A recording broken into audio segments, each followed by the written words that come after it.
اس ذکر میں ایک سوال عام طور پر ہوتا ہے کہ اللہ کے نبی صلی اللہ علیہ وسلم نے جب صرف اپنی زندگی میں 3 دن جماعت کے ساتھ تراویح پڑھی ہے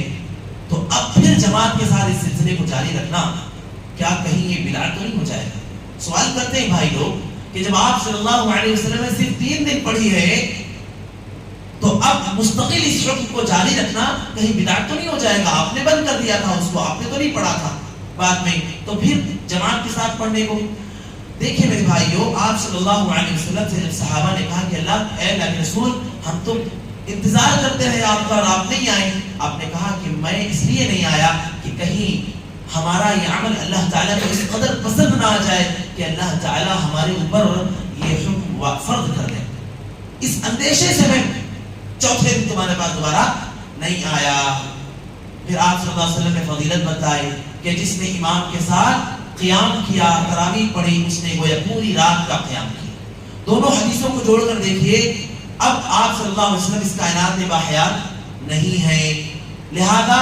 جس حکم کے فرض ہو جانے کا اندیشہ آپ کی زندگی میں تھا، اب ہے کیا وہ ڈر؟ اب فرض ہو سکتا ہے کیا؟ بولو بھائی،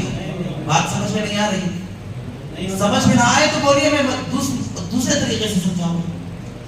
آپ صلی اللہ علیہ وسلم نے کہا میں اس لیے نہیں آیا، مجھے ڈر تھا کہ اللہ کو پسند آ جائے اور اللہ تعالیٰ تم پر فرض نہ کر دے۔ اب وہ معاملہ ہے نہیں ہے، اب نبی صلی اللہ علیہ وسلم باحیات نہیں ہے، آپ نے فضیلت بتائی کہ جس نے امام کے ساتھ قیام کیا اس نے گویا پوری رات قیام کیا، پوری رات قیام کا اجر ہے، لہذا 3 دن آپ نے عمل کر کے بتا دیا کہ اب اس عمل کو تم اپنے طور پر جاری رکھو، لیکن آپ کے بعد اس اندیشے کا وہ اندیشہ باقی نہیں رہا، اس لیے عمر بن خطاب رضی اللہ عنہ نے اس طریقے کو دوبارہ سے شروع کیا تھا۔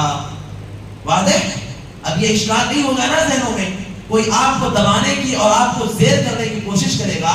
تو آپ اس کو میرا یہ پیغام بتا دینا جو میں نے آپ کو آج بتایا ہے، ٹھیک ہے نا بھائیوں؟